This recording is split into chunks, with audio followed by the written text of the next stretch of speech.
Equations जो हम chapter cover up कर रहे हैं अपने book system linear algebra and matrices में, उसमें आज हमारा जो नेक्स्ट टॉपिक हम आज के लेक्चर में कवर करने वाले हैं वो है system of non homogeneous linear equations. System of homogeneous linear equations का केस जो है हम अपने पिछले लेक्चर में कवर कर चुके हैं, जिसमें जो राइट हैंड साइड थी वो क्या थी, नल मैट्रिक्स ओ थी, कॉलम वेक्टर ओ। पर अब क्या होगा, नॉन होमोजीनियस सिस्टम में जो राइट साइड है वो नॉन ज़ीरो होगी, उसमें जो कॉन्स्टेंट्स हैं वो कुछ एग्जिस्ट करेंगे और वो नॉन ज़ीरो होंगी, और इसे इसलिए non homogeneous system of linear equations कहते हैं। तो इसकी पहले हमें ये देखना पड़ेगा कि इसमें सॉल्यूशन एग्जिस्ट करता है, कब करता है, और यदि करता है या नहीं करता पहली बात, और यदि सॉल्यूशन एग्जिस्ट करता है तो नंबर ऑफ सॉल्यूशंस कितने हैं, यूनिक है या इंडेफिनिटली मैनी है। ठीक है, तो system of non homogeneous linear equations की डेफिनेशन और कंसिस्टेंसी के साथ आज का लेक्चर शुरू करते हैं। तो आज हम क्या स्टडी करने वाले हैं, आज हम स्टडी करने वाले हैं system of non homogeneous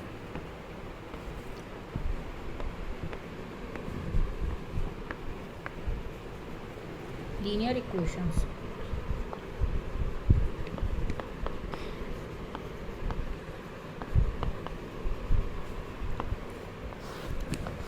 non homogeneous linear equations में इक्वेशंस किस तरीके की होंगी, A X is equals to B type की, जहाँ ए कोफिशिएंट मैट्रिक्स है, एक्स हैं अननोन्स और बी है राइट हैंड साइड। यानी कि इसको हम किस तरीके से लिख सकते हैं in general, a11 x1 plus a12 x2 plus and so on a1n xn is equals to b1। फिर अगला है a21 x1 plus a22 x2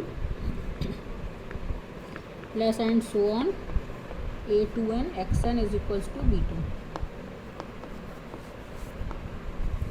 फिर am1 x1 plus am2 x2 plus and so on amn xn is equals to bm। ये हमारा system of non homogeneous linear equations है। A क्या है, A है कोफिशिएंट मैट्रिक्स, एक्स है column vector of unknowns और B है column vector of right hand side. ये क्या है हमारा यहाँ पे, a11 a12 and so on a1n, फिर a21 a22 then a2n, then ऐसे ही नीचे am1 am2 and so on amn। ये कोफिशिएंट मैट्रिक्स है। x क्या है हमारा, x है हमारा x1 x2 एंड xn। इसका ऑर्डर है n/1, इसका है m/n। और b क्या है हमारा, b है हमारा right side vector b1 b2 bm, और इसकी कॉलम वेक्टर है m/1। ठीक है, तो ax is equals to b, x हमारा सॉल्यूशन वेक्टर है। अब हमें ये देखना है कि सिस्टम हमारा कंसिस्टेंट है या इनकंसिस्टेंट है, मतलब इसका कोई सॉल्यूशन एग्जिस्ट करेगा या नहीं करेगा। Consistent, consistency and inconsistency.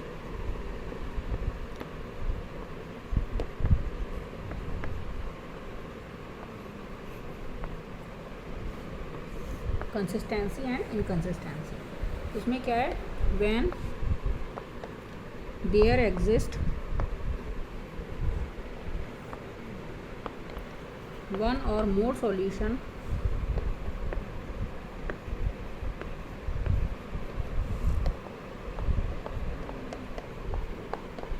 of the system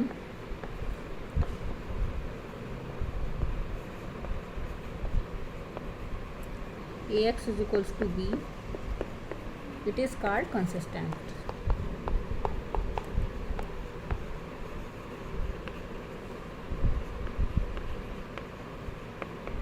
Consistent, otherwise they are called inconsistent.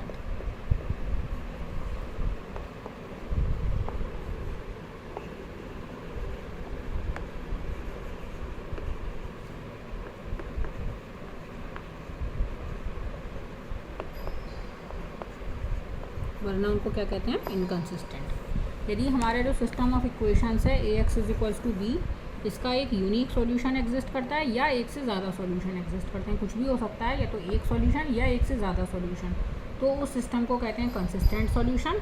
और यदि उसका कोई भी सॉल्यूशन एग्जिस्ट नहीं करता तो उसको बोलते हैं इनकंसिस्टेंट सॉल्यूशन। तो इसकी कंडीशन क्या है, इसकी कंडीशन हम देखेंगे कि कंसिस्टेंट सिस्टम होने की कंडीशन क्या है। पहले थोड़ा सा एक आध डेफिनेशन देख लेते हैं। ऑगमेंटेड मैट्रिक्स क्या होती है। ऑगमेंटेड मैट्रिक्स होती है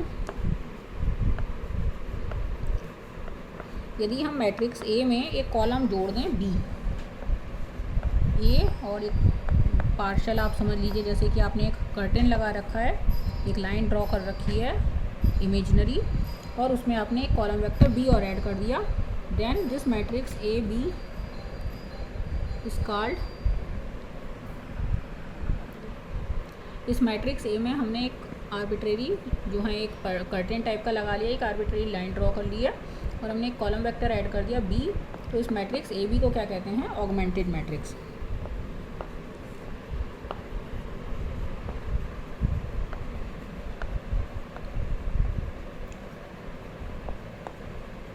of the system of equations।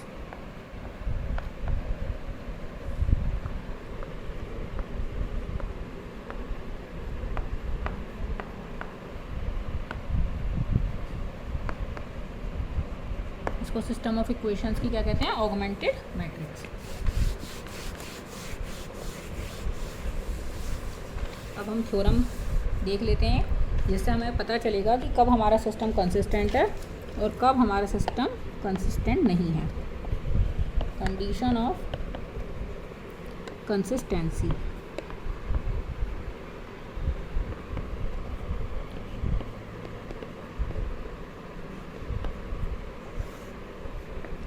Theorem है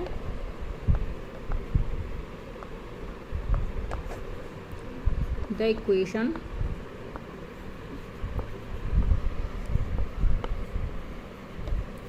ax is equals to B is consistent, मतलब इसका सॉल्यूशन एग्जिस्ट करेगा यदि if and only if and only if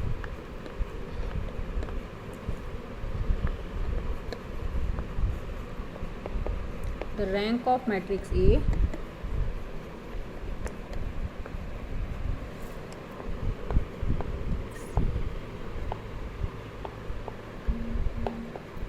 is equal to the rank of augmented matrix AB, is equal to the rank of augmented matrix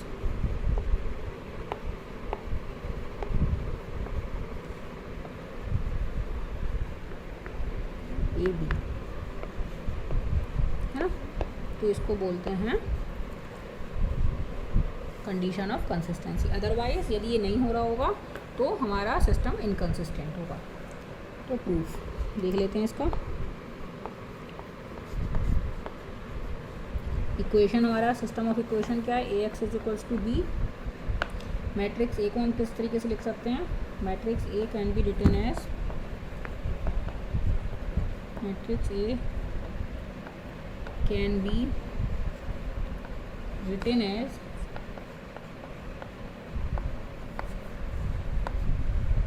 इसके column vectors हैं C1 C2 Cn, C1 C2 Cr भी आएगा कहीं और last में Cn, n columns हैं matrix A में, है ना।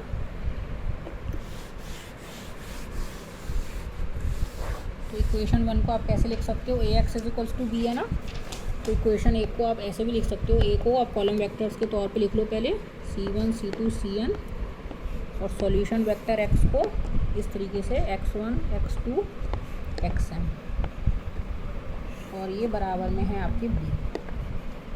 तो ये यदि हम मल्टीप्लाई कर दें इसके मैट्रिक्स मल्टीप्लिकेशन, तो ये क्या हो जाएगा, x1 C1 plus x2 C2 plus and so on xn Cn is equals to b, है ना।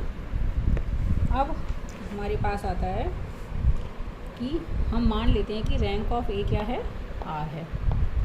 Suppose that rank of A क्या है, आर है। Then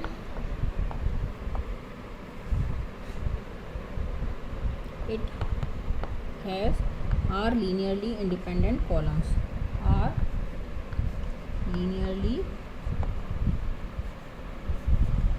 independent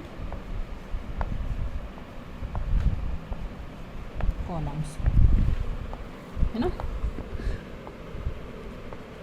suppose that these are, suppose हमने वही इनिशियल शुरुआत वाले आर जो हैं कॉलम्स को हम लीनियरली इंडिपेंडेंट मान लेंगे, जैसे कि हमने पहले भी किया था without loss of generality. C1 C2 CR जो हैं आर लीनियरली इंडिपेंडेंट। LI लिखने का मतलब है लीनियरली इंडिपेंडेंट लिख रही हूँ, ठीक है। तो शॉर्ट में लिख देती हूँ LI। हमने ये मान लिया कि C1 C2 CR जो हैं वो लीनियरली इंडिपेंडेंट है, और बाकी जो n-r कॉलम्स हैं and the remaining n-r columns and the remaining n-r columns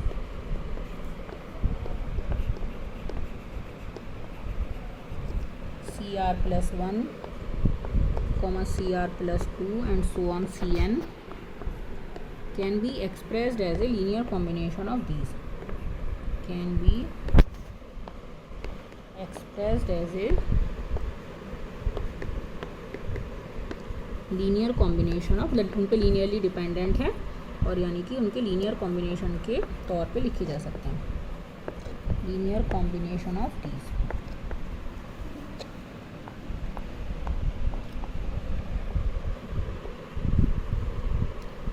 C1 C2 CR इनके लीनियर कॉम्बिनेशन के तौर पे इन सबको लिखा जा सकता है, ये हमने मान लिया, ठीक है। अब हमको थ्योरम के प्रूफ करने पे आते हैं कि necessary condition.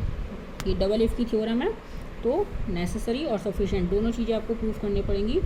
NECESSARY necessary condition.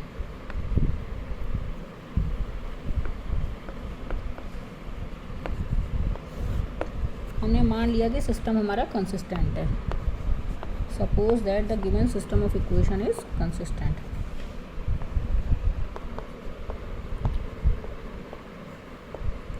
given system of equations is consistent,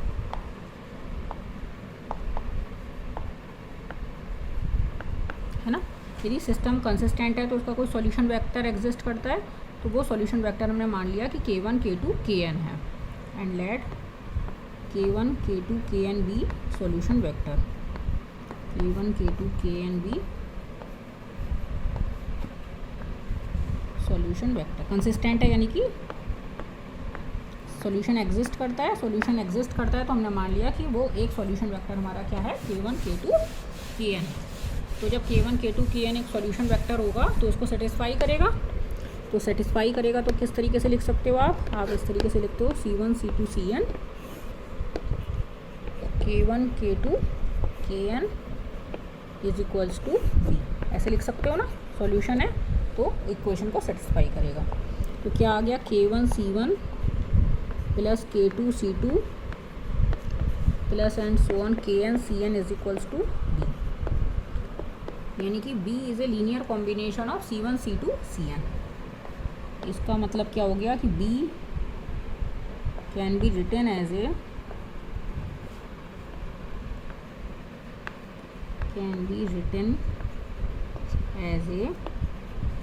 linear combination of columns, linear combination of columns C1 C2 Cn।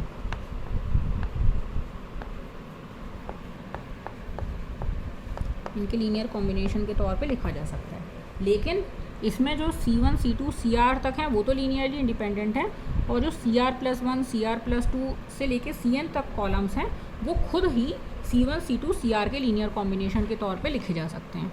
यानी कि इसका अल्टीमेट मीनिंग क्या हो गया, इसका अल्टीमेट मीनिंग ये हो गया कि ये पूरी इक्वेशन, ये पूरी left hand side C1 C2 CR के कुछ लीनियर कॉम्बिनेशन के तौर पे लिखी जा सकती है, क्योंकि जो इसमें CR+1 CR+2 CR+3 and so on CN के जो टर्म्स आएंगे उनको हम C1 C2 CR के लीनियर कॉम्बिनेशन के तौर पे लिख देंगे, कॉन्स्टेंट्स को इकट्ठा कर लेंगे, तो पूरी जो LHS है आपकी वो C1 C2 CR का कोई लीनियर कॉम्बिनेशन हो जाएगी, है ना।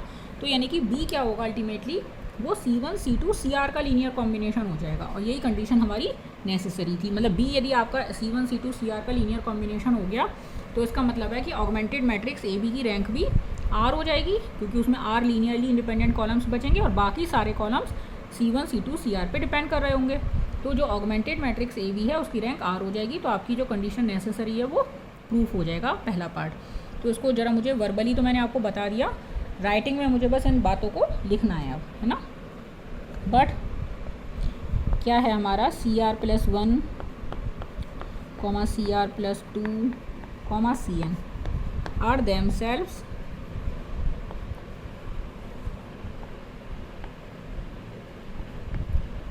Linear combination of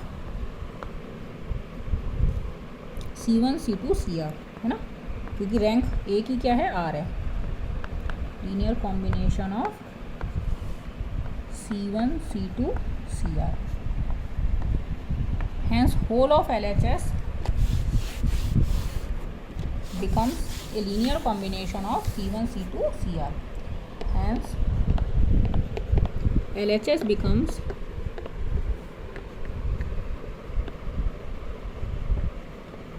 a linear combination of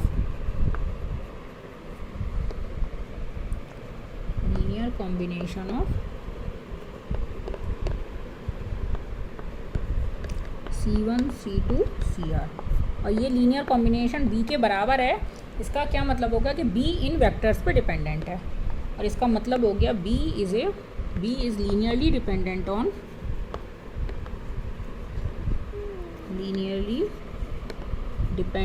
यदि डिपेंडेंट नहीं होता तो ऑगमेंटेड मैट्रिक्स की रैंक R+1 हो जाती, क्योंकि उसमें R+1 लीनियरली इंडिपेंडेंट कॉलम्स हो जाते यदि ये इंडिपेंडेंट आता तो। लेकिन B वेक्टर इन पे लीनियरली डिपेंडेंट आ गया तो ऑगमेंटेड मैट्रिक्स में भी इंडिपेंडेंट कॉलम्स की जो संख्या है वो R ही रहेगी। लेकिन यदि B इनके लीनियर कॉम्बिनेशन के तौर पे आप नहीं दिखा पाते, और इसका मतलब ये हो जाता कि B इन C1 C2 CR से इंडिपेंडेंट है, तो ऑगमेंटेड मैट्रिक्स की रैंक आपके मैट्रिक्स A की रैंक से ज़्यादा हो जाती। ऑगमेंटेड मैट्रिक्स की रैंक क्या हो जाती, R+1 हो जाती। लेकिन ऐसा नहीं हुआ, क्योंकि आपने ये शो कर दिया कि B is linearly dependent on C1 C2 CR, यानी कि रैंक जो आपकी ऑगमेंटेड मैट्रिक्स की है, रैंक ऑफ AB जो होगी वो R हो जाएगी, क्योंकि इसमें number of linearly independent columns कितने, R है, और यही आपके रैंक ऑफ A थी, यानी कि कंडीशन जो है नेसेसरी है। हेंस प्रूफ, यानी कि कंडीशन इज़ नेसेसरी वाला पार्ट आपका प्रूफ हो गया, मतलब आधी थ्योरम आपकी प्रूफ हो गई। अब आपको सेकंड पार्ट इसका प्रूफ करना है, condition is sufficient. Double if की थ्योरम है ना, तो दोनों तरफ से आपको प्रूफ करनी होगी। अब हम सेकंड पार्ट इसका प्रूफ कर रहे हैं कि कंडीशन इज सफिशिएंट। अब हम उल्टा मान लेंगे, हम मान लेंगे दोनों की रैंक बराबर है, और फिर हमें ये दिखाना होगा कि हमारा सिस्टम क्या है, कंसिस्टेंट है। इस बार हम क्या मान के चलेंगे कंडीशन इज सफिशिएंट में, सपोज रैंक ऑफ A और रैंक ऑफ AB जो है वो बराबर है। Rank of A is equals to rank of AB।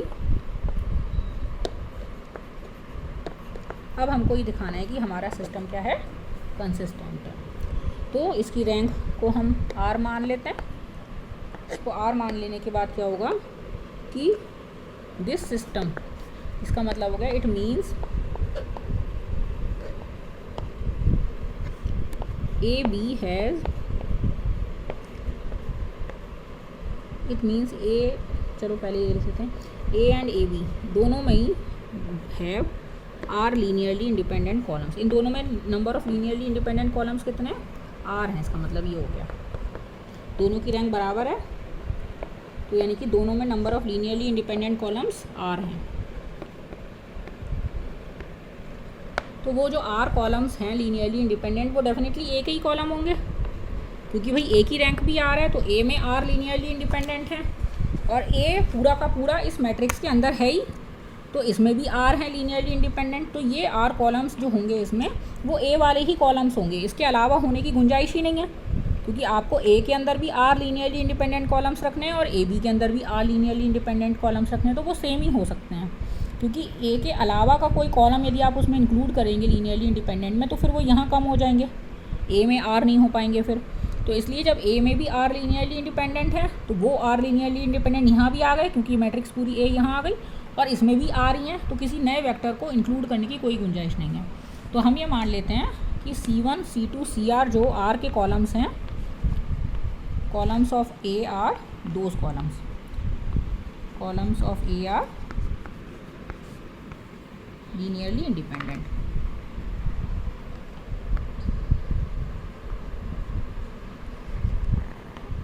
ये हमने मान लिया, ठीक है, ए के इन कॉलम्स को हमने लीनियरली इंडिपेंडेंट मान लिया। तो ये कॉलम्स ए के अंदर भी हैं और ये कॉलम्स इस ऑगमेंटेड मैट्रिक्स के अंदर भी हैं, और दोनों में लीनियरली इंडिपेंडेंट कॉलम्स की संख्या बराबर है, तो यही कॉलम्स दोनों में काम कर जाएंगे। और ये कौन से कॉलम है? ए के शुरुआती आर कॉलम्स हैं, ए के शुरुआती। ए को हमने कैसे लिखा था? C1 C2 CN लिख रहे हैं ना हम, तो हमने विदाउट लॉस ऑफ जनरलिटी हम हमेशा शुरू वाले आर कॉलम्स को ही लीनियरली इंडिपेंडेंट मान लेते हैं, क्योंकि यदि नहीं है वो तो आप उनको क्रम में लगा लीजिए, आप थोड़ा सा कॉलम ट्रांसफॉर्मेशन कीजिए और अल्टा पल्टी करके उनको शुरुआत में ले आइए, तो वो कोई मुश्किल काम नहीं है। तो हम ये मान लेते हैं कि शुरुआत वाले आर कॉलम्स हमारे लीनियरली इंडिपेंडेंट हैं, यानी कि बी जो ऑगमेंटेड मैट्रिक्स ए बी का एक कॉलम क्या है? बी, और C1 C2 CR उसमें लीनियरली इंडिपेंडेंट है, बी उसका कोई एक्स्ट्रा कॉलम है, तो बी को आप इन C1 C2 CR के लीनियर कॉम्बिनेशन के तौर पे लिख सकते हो। Thus B can be expressed as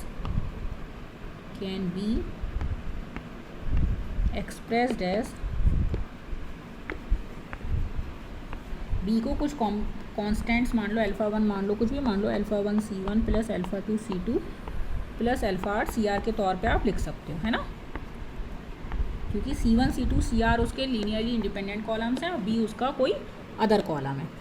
अब इसमें आप ज़ीरो कोफिशिएंट के साथ बाकी कॉलम भी ऐड कर सकते हो, alpha 1 C2 plus alpha 2 C2 and so on alpha 8 CR, और फिर आप लिख दो 0 CR plus 1 plus and so on करके 0 CN, ऐसे भी लिख सकते हो उसको। तो आपने कॉलम्स कहाँ तक है? CN तक एक्सटेंड कर दिए, और जो नहीं थे कॉलम्स, मिसिंग कॉलम्स थे, उनके साथ अपने ज़ीरो कोफिशिएंट एसोसिएट कर दिया, कोई दिक्कत नहीं है इससे। इससे क्या हो गया कि ये जो वेक्टर आपका बनेगा अल्फ़ा 1, अब दिस इम्प्लाइज दैट कि अल्फ़ा 1 अल्फ़ा 2 अल्फ़ा R 0 0 0, ये n डायमेंशन हो गई इसकी, अब n/1 का मतलब ट्रांसपोज है, मैंने रो के तरीके से लिखा हुआ है लेकिन ये कॉलम वेक्टर है असल में। तो ये एक सॉल्यूशन वेक्टर हो गया, सॉल्यूशन वेक्टर हो गया Ax = b का। इसका ये मतलब निकल रहा है, क्योंकि ये इस तरीके से इसको सेटिस्फाई कर रहा है कि b आपके अल्फ़ा 1 अल्फ़ा 2 अल्फ़ा n एक सॉल्यूशन वेक्टर मान लें और a के कॉलम्स हैं C1 C2 CN, तो यहाँ से क्या आएगा? Alpha 1 C1 plus alpha 2 C2 plus alpha 8 CR plus and so on 0 0 0 के साथ बकाया कॉलम्स। तो ये वेक्टर आपका इस सिस्टम ऑफ इक्वेशंस का सॉल्यूशन वेक्टर हो गया, यानी कि सिस्टम आपका कैसा हो गया? कंसिस्टेंट हो गया। यदि हमने एक सॉल्यूशन वेक्टर ढूंढ के दे दिया तो उसका क्या मतलब है कि आपका सिस्टम कंसिस्टेंट सिस्टम है। Hence the system of equations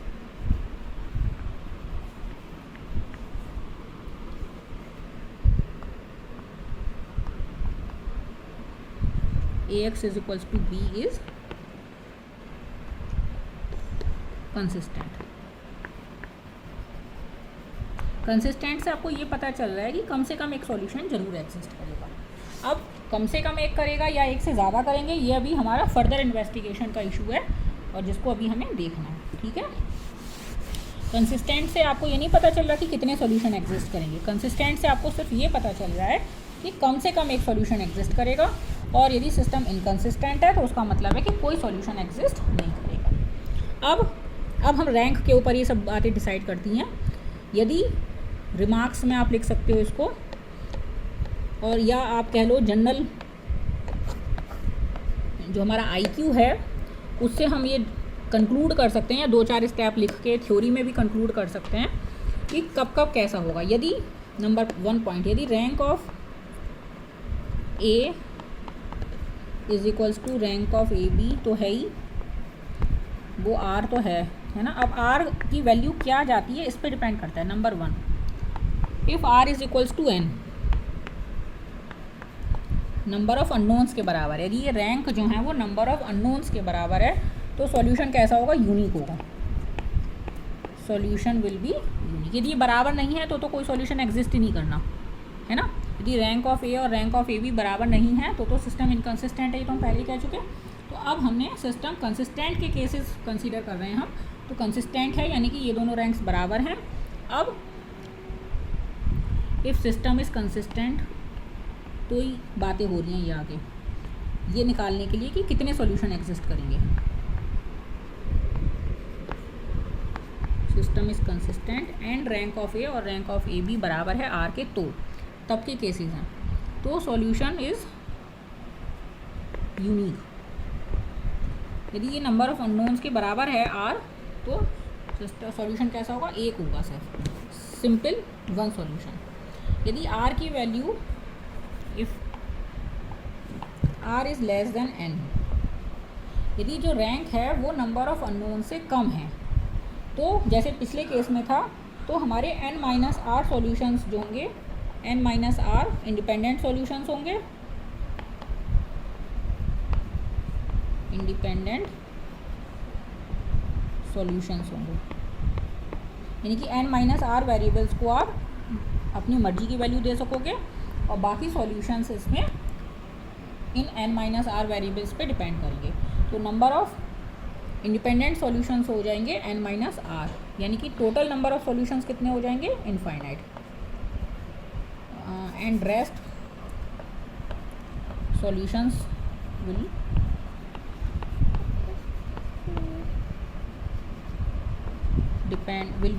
be a linear combination of them, यानी कि टोटल नंबर ऑफ सॉल्यूशन जो है वो इनफाइनाइट हो जाएंगे। Linear combination of those.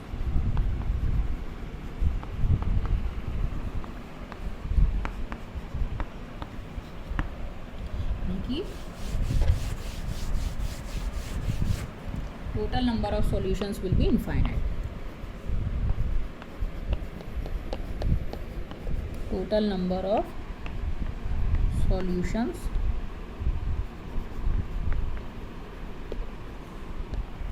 will be infinite.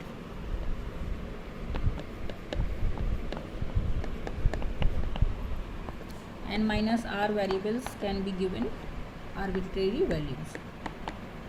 Variables can be given arbitrary values.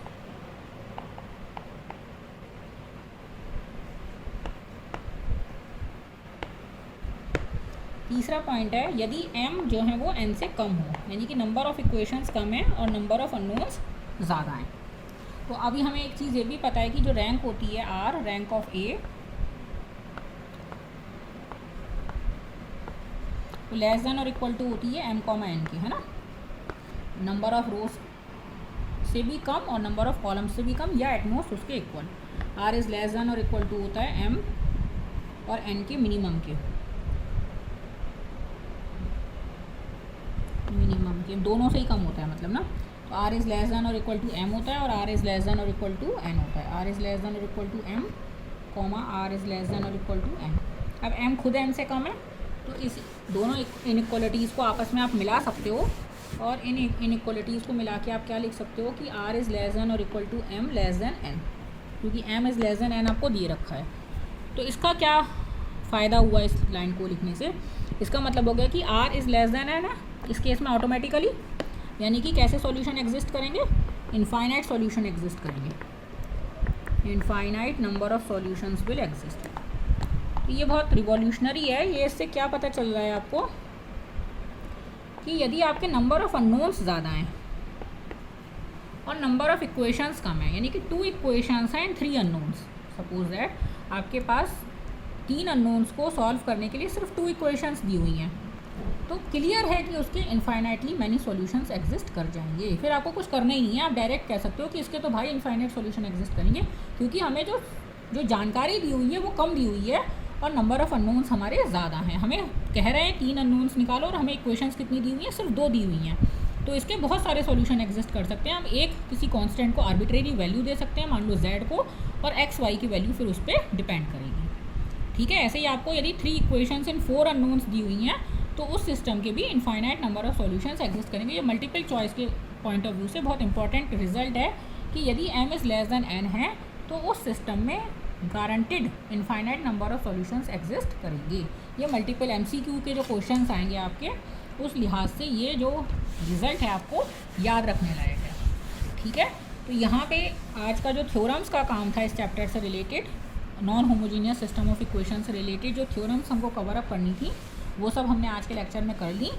अब हम नेक्स्ट लेक्चर में इसके वर्किंग रूल देखेंगे और इसकी न्यूमेरिकल प्रॉब्लम्स को सॉल्व करेंगे। Thank you very much.